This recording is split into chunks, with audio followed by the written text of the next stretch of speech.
Alors, nous allons passer à la suite. Donc, nous allons effectuer le dernier exercice, qui est l'exercice 3. Récupérer mes notes. Donc, voilà. Donc, je récupère l'exercice dans sa totalité.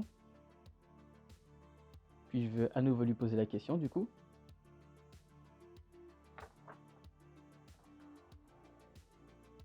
Donc, peux-tu me donner la correction pour cet exercice?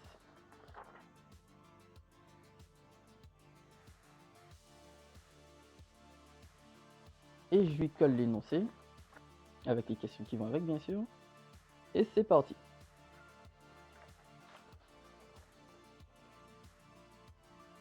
Ok, il a du mal à me dessiner la formule semi-développée, mais il me l'a trouvé.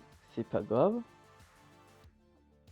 Question 2, du coup, on a bien l'acide carboxylique et les acides aminés. Du coup, c'est nickel pour la question 2. Question 3. Oui, je tombe bien sur l'ion acétylacylate. Difficile à prononcer. Donc, nous sommes d'accord jusque-là. Question 4.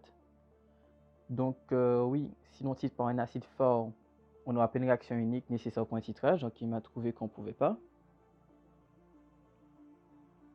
Donc, 5, moi j'ai 530 nanomètres, lui il a 500. Peut-être une mauvaise lecture du graphique.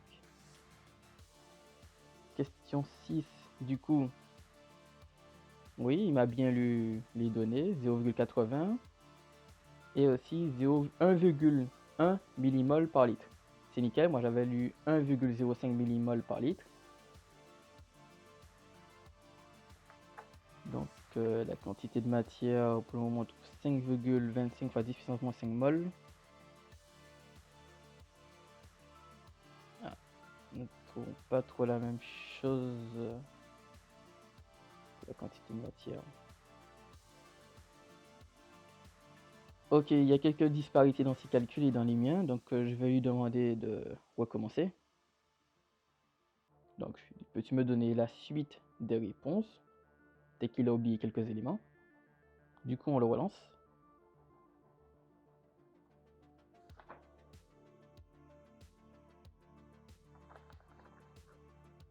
Ah, il s'excuse, il pense avoir fait une erreur dans le calcul, et voici la correction de l'étape de la question 6. Donc, on reprend la partie 1 qui était bonne, parce que j'avais trouvé pareil.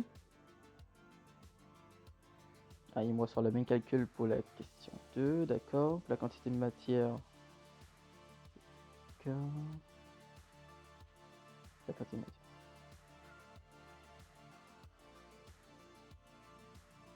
Je suis pas trop d'accord avec du coup la question 6, mais sinon, je trouve que l'essentiel a été fait et fait correctement dans tout ce qu'il pouvait faire.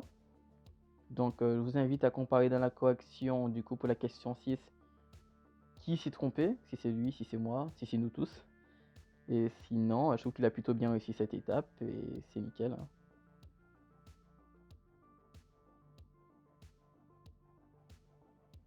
Ah, il m'explique pourquoi il s'est trompé dans la question 6. Du coup, c'est dû à une incohérence dans les données ou une erreur de lecture de sa part. Donc effectivement, il aurait mieux fallu que je lui donne le sujet en entier directement, mais il a résolu la majorité du sujet. Je trouve que pour moi, il a réussi.